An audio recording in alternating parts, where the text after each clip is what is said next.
जय हिंद दोस्तों, आपका स्वागत है ब्लैकबेरी ट्रेडर चैनल में।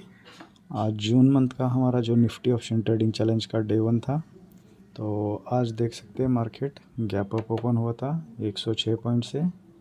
तो गैप अप का हमारा जैसे रूल है कि हम 100 पॉइंट से अप या डाउन, जब भी गैप अप या गैप डाउन होती है मार्केट, तो हम 1 से 1.5 घंटा पहले वेट करते हैं और प्राइस एक्शन के हिसाब से हम आगे ट्रेड करते हैं।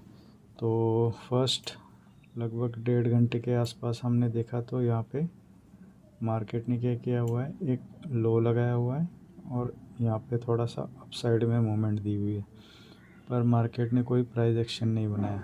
जब मार्केट कोई ऐसे प्राइस एक्शन बनाती है या फिर ये अपसाइड के लिए जब प्राइस एक्शन बनाती है, तब हम उस हिसाब से ट्रेड करते हैं।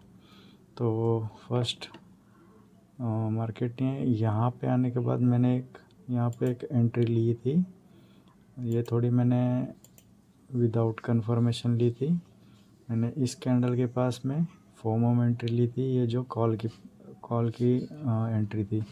मैंने ये सोच के लिया था, यहाँ पे प्रीवियस डे का जो क्लोजिंग है ये इम्पोर्टेंट हो जाता है जब भी गैप अप या गैप डाउन होता है। तो ये एक सपोर्ट की तरह काम करेगा, ये सोचा था मैंने।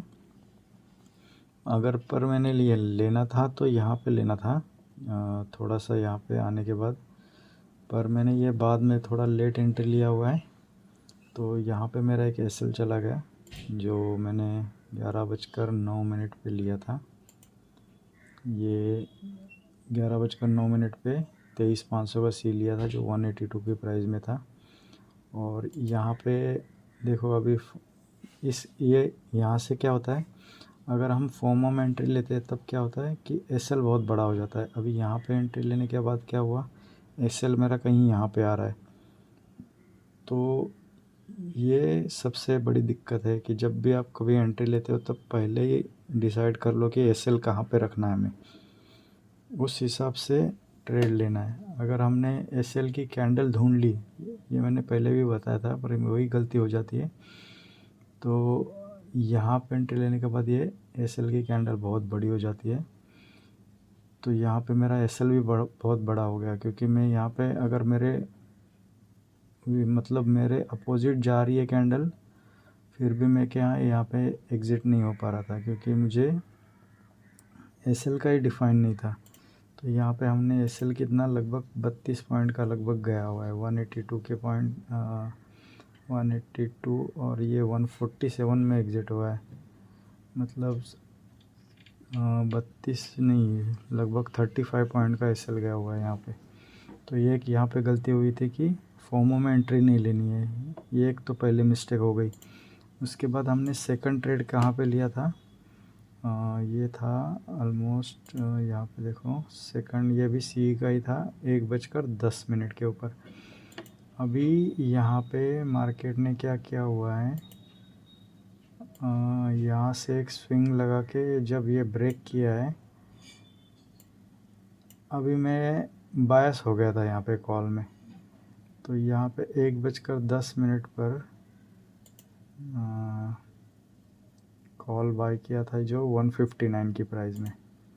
अभी 1:10 कहाँ पे आ रहा है, इस कैंडल के पास में। अभी मार्केट ने यहाँ पे जो लो भी लगाया था, एक स्विंग बना था, ये ब्रेक होने के बाद यहाँ पे प्राइस एक्शन तो डाउन का है और मैं सोच रहा हूँ अपसाइड के लिए। तो ये एक गलती थी, पर इसमें मैंने छोटा एसएल लेके तुरंत निकल गया था यहाँ पे। इसमें 159 की एंट्री थी मेरी और एग्ज़िट मैंने लगभग 10 पॉइंट का एसएल डाला था, ये 150 पे ही एग्ज़िट हो गया था। तो थर्ड ट्रेड जो लिया था ये लिया था मैंने 1:20 के ऊपर। ये जीटीडी ऑर्डर, ये यहाँ पे 23,600 का पी था, जिसकी प्राइस थी 160 और हमने एग्ज़िट किया था ये 207 के ऊपर। तो ये एक हमारा ट्रेड सही था, पर ये भी हमने अगर ये इसी पॉइंट के आसपास लेते तो हम जहाँ पे प्राइस एक्शन के बाद तो ये हमें काफ़ी अच्छा ट्रेड मिल जाता, बट कोई बात नहीं। हमने यहाँ पे एक ट्रेड लिया था जो 1:20 के ऊपर इस कैंडल के पास में, और यहाँ 20 पॉइंट का एसएल डाल के हमने लगभग 100 पॉइंट कैप्चर किए थे स्पॉट में, मतलब इंडेक्स चार्ट में। तो हमें यहाँ पे आज का 2 एसएल मेरे जो हिट हुए थे उसको कवर करके हमने ऑलमोस्ट कॉस्ट टू कॉस्ट में निकल गए हम।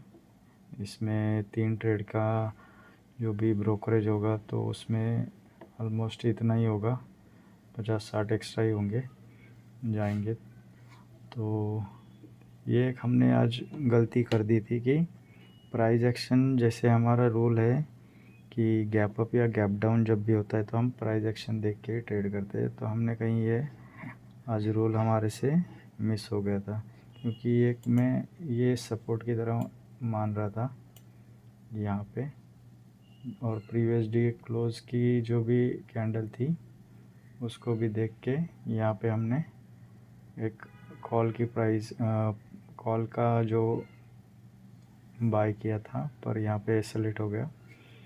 तो कोई नहीं, फिर भी आज हम कॉस्ट टू कॉस्ट निकले। तो हमारी आज की मिस्टेक्स यही थी कि अगर हमें एसएल की कैंडल नहीं मिल रही तो हम फोमो में एंट्री नहीं लेना है, और प्राइस एक्शन जिस हिसाब से है तो हम उस हिसाब से ट्रेड करेंगे जब भी गैप अप या गैप डाउन होता है। और हमारी तीसरी मिस्टेक थी कि हमने ये डिसाइड किया हुआ है कि एक दिन में हम मिनिमम 1 ट्रेड या ज़्यादा से ज़्यादा 2 ट्रेड लेंगे, तो हमने आज कहीं तीसरा भी ट्रेड लिया हुआ है। और क्योंकि मुझे थोड़ा सा लग रहा था यहाँ पे कि हम नीचे की तरफ ये जा सकता है, इसलिए मैंने यहाँ पे फिर 3rd ट्रेड लिया था।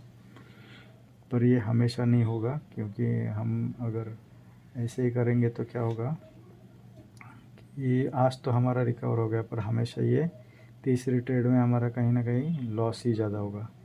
इसलिए हम आगे ट्राई करेंगे कि कम से कम 2 ही ट्रेड लेंगे। अगर फर्स्ट ऐसे लेट होता है तो सेकंड लेंगे, या तो फिर हमारा फर्स्ट में अपना टारगेट होता है तो हम सेकंड ट्रेड भी नहीं प्लेस करेंगे। तो बस आज का यही है। अगर आपको इस वीडियो से कुछ सीखने को मिला हो तो लाइक, शेयर एंड सब्सक्राइब कर देना। Thank you very much.